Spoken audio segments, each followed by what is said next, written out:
Hi, I'm Amandeep Beesla, and welcome to Between Two Cranes, a podcast on safety culture and innovation. Today, my co-host is Gabe Guetta, co-founder and CEO of Salus, a former construction worker turned tech leader who's leading the safety culture movement for the construction industry. We're going to peel back that safety net and dive into conversations people aren't having when it comes down to safety, but maybe they should. In today's episode, we're talking about the line of communication between the office and the field. Let's do this.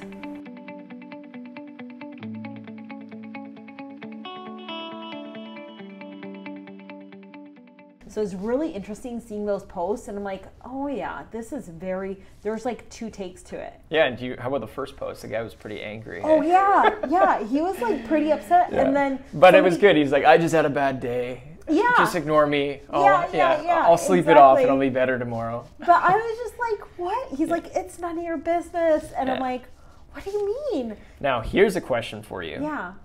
How many times do people go on their own roof?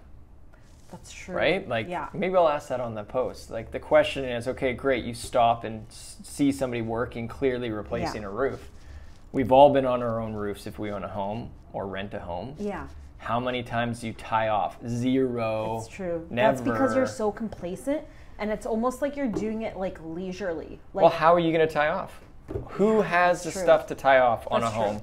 And then who's going to go out, invest in a harness, a fall protection plan, anchors? Where are they put up Christmas lights? Yeah. Not to mention, it's probably snow on the roof. Yeah. Well, hopefully people aren't going on the roof. So you know what people need to invest in, and this was brilliant, was those projectors now. Have you seen them? No. You just put it on the ground and it projects everything onto your house. Oh, you mean Christmas lights? I thought you meant like projects, like it shoots you up on the. I was like, what are you talking about? It's like some type of a slingshot.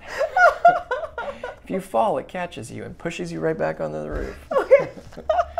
No, but yeah, it's crazy out there. It's funny because there's just so many different perspectives, and I feel like safety is, or construction, or any industry, it's very easy to, well, everyone has perspectives, but it's very easy to kind of look at something and forget or be disconnected from that person who's experiencing that. So when you said that there's two different perspectives on either side of the border, there's also the perspective that we tend to have a conversation around or at something.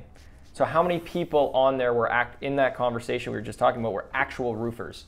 That is true. Right? So it's a world where we're disconnected, and it's interesting. I always found this in construction and I started grassroots, shovel, hammer in my hand.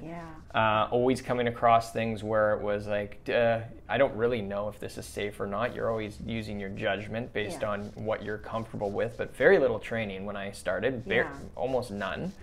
And you just get things done, and you follow the lead of the culture that your company is in.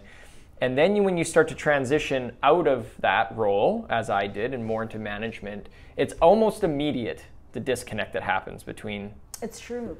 Because you're no longer there. Like, you're not, it's to experience that, you need to be in their shoes. And so when you, oh, sorry.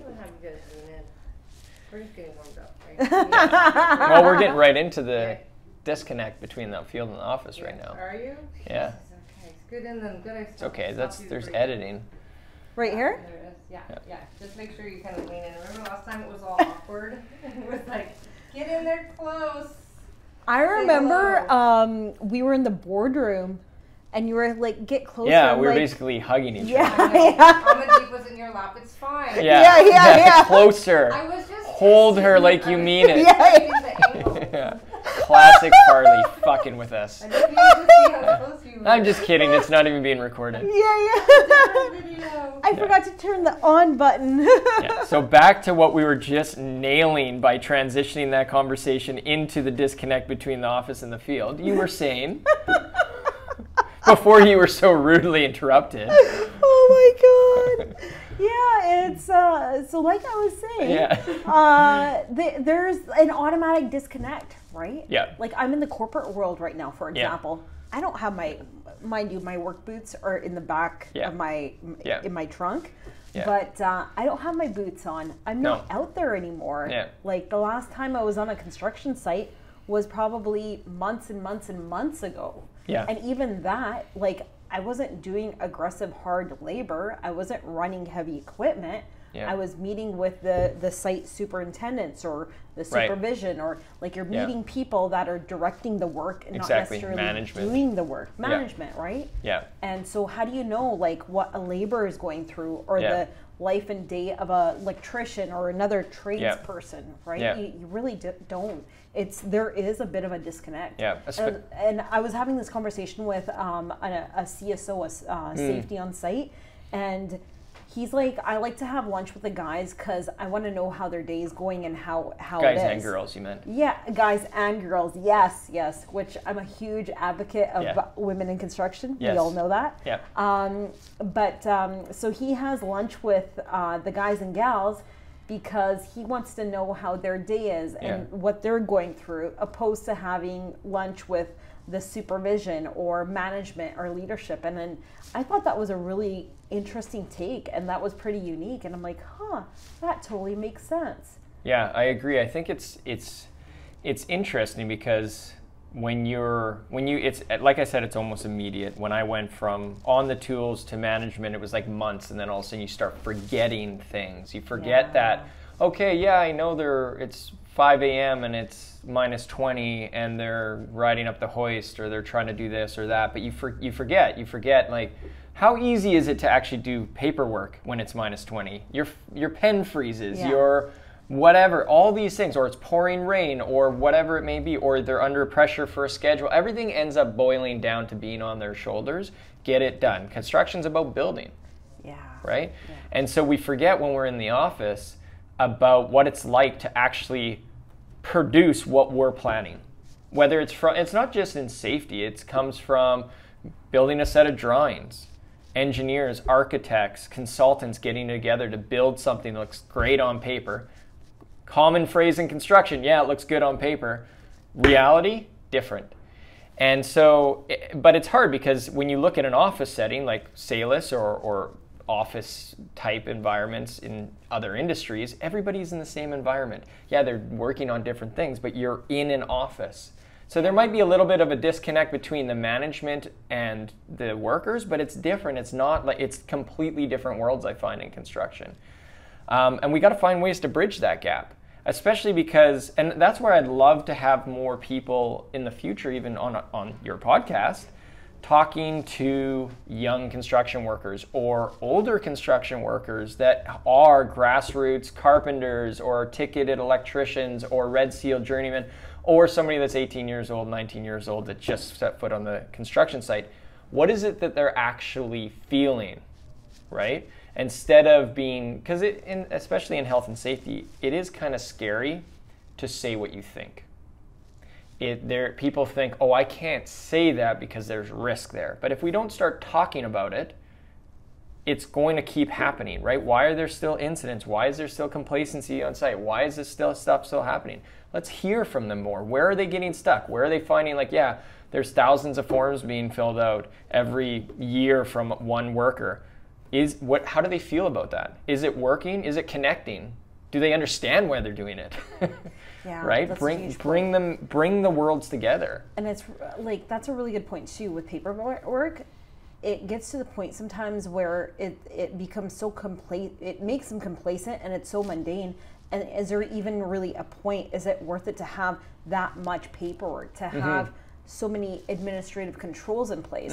What if we took away 1 or 2 pages or pieces of paper, but then we put more value and emphasis on the paperwork that's there already or pre-existing? So, I mean, there's that as well. I agree. I think it's all about leveling the pendulum, right? You swing one way, like there's no paperwork, there's nothing. Swing it, all of a sudden it's over to this side where some companies, there's so much, and it's becoming complacent within the forms that they do. Imagine doing the same form over and over every single day. And one of the things that I found that was interesting, now that I've transitioned from construction into software and working with companies in a different view, is how at Salus we've kind of brainstormed different situations around that. So for example, a paper-based form is the same. You want to change it, you go print it. You get it out, takes weeks, months. It's painful. With technology, a lot of the things that we've tried to do is, imagine this. So you're doing a daily hazard assessment, but you want to change it up. You want to get engagement. Put a video, just randomly put a video link at the start of the hazard assessment that they can watch and break it up a little bit. Change one of the fields from this to that, or change it up to make it more engaging, because at the end of the day, the whole point of a lot of these forms is to stop. Well, the interesting thing about the paperwork is to protect the business, to protect the worker so that they can prove their own due diligence as well. Yeah. But also protect them from injury, like stop and think, break up the complacency. That's the purpose, is like, yeah, I stop, okay, I'm installing those windows. What are my hazards? What are the controls I can put in place? We gotta go back to that. It's turned, I found, into more emphasis on protecting the company, getting the paperwork in, checking the boxes, hazard assessment done, signatures there, toolbox done, inspection done, without really looking into, is the field connecting more, or are we pushing them farther away? That's brilliant. I love that.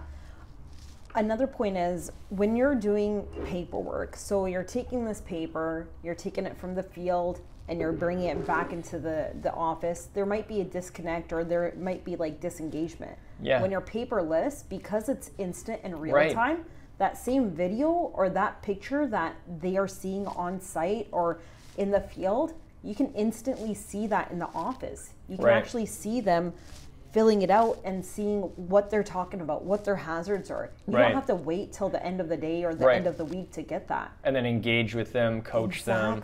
Exactly. It's instant and it's real time, and you can get that you have that opportunity to empower and motivate, encourage, mentor, coach, and it's all real time. Yeah. You can put comments in there as well. Yeah. And I absolutely love it because it's bringing everybody together as well. Yeah, I think it needs to shift, because I remember when Yeah. I first started in construction, we were in high-rise construction. I know some construction doesn't have CSOs, safety officers, on site. We did. But it was, the role of the safety officer was more engaged. It was more walking through the site. A lot of them were working CSOs, working on the site, not like a lot of, like, they weren't pouring concrete, but they were putting up guardrails, working on things, and coaching, talking to you, stopping, going through things with you. But there was a shift when the enforcement of this field level compliance around due diligence, paperwork, they shifted from being in the field mentoring to being in the office 70% of the time managing paperwork, which is incredibly important. We know it's important to protect a business. Yeah. I mean, I know from that incident I had, and luckily nothing happened, but paperwork both saved us, and the lack of paperwork got me in a lot of shit. Yeah. So it's very important, but we need to get safety officers back in the field. And there is no safety value in filing paperwork. That needs to go away just immediately. Oh yeah. And Agreed. get them back in the field. Get them back in the field mentoring. Get that real-time information. Start being more proactive rather than reactive. And it's hard. It really is. Yeah. To get there, but I think we can. I think being paperless, it takes away that pain, and it takes away, and again, it connects everybody. Mm-hmm. Everything's real time.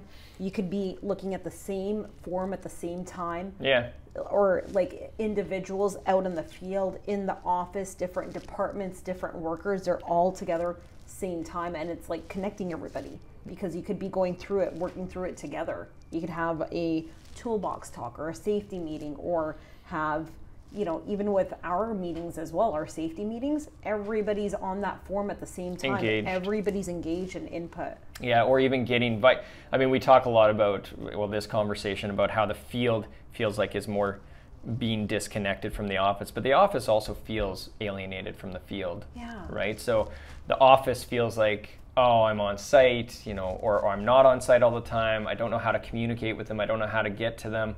I have, especially safety officers, I feel like they're always treading water 4 feet underwater. Yeah. And having that ability to get information out in an efficient way where it's easy for the workers to absorb it. So one of the problems I always found was yeah, we want you to do all these things. Guess what? It's all living in a 400-page manual. Good luck carrying that around or having access to it. But being able to have that on your phone and being able to change a safe work practice or a form within seconds and have it automatically available to everyone, that's real-time change and progress. One of the things we always talk to our customers about is it doesn't have to happen overnight. Start with adoption. Get them to do, if you have 20 forms you need them to do in a month, start with one. Make it easy, because you can change them, you can upgrade them very easily. Once they get adoption, add another form. Another one, and then it all becomes very easy. Step by step, yeah, for sure. It's all about adoption. Oh, were they not supposed to know we're here? Are we just talking? No, I'm not supposed to yell at the people watching us? We can engage the audience. We'll get them to throw in comments at the bottom. Yeah, exactly. And get them to follow you on all your social medias. Yeah, because I'm so active on social media. I will be, though. I will be. That's a personal goal? Yeah, construction turned social media software. As long as I can work it with a hammer. Yeah. Or a hammer drill. That's awesome. Well, thank you so much for coming out. I totally appreciate your time. No problems. Let's do some more. Let's do it. Okay. Oh, we didn't do the explode.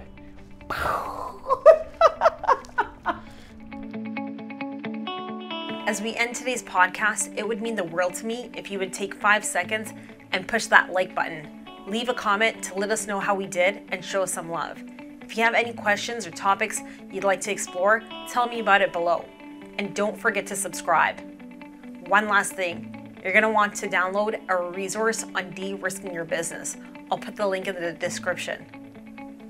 Where's the link? Up here? Maybe here? I don't know. Down there or here?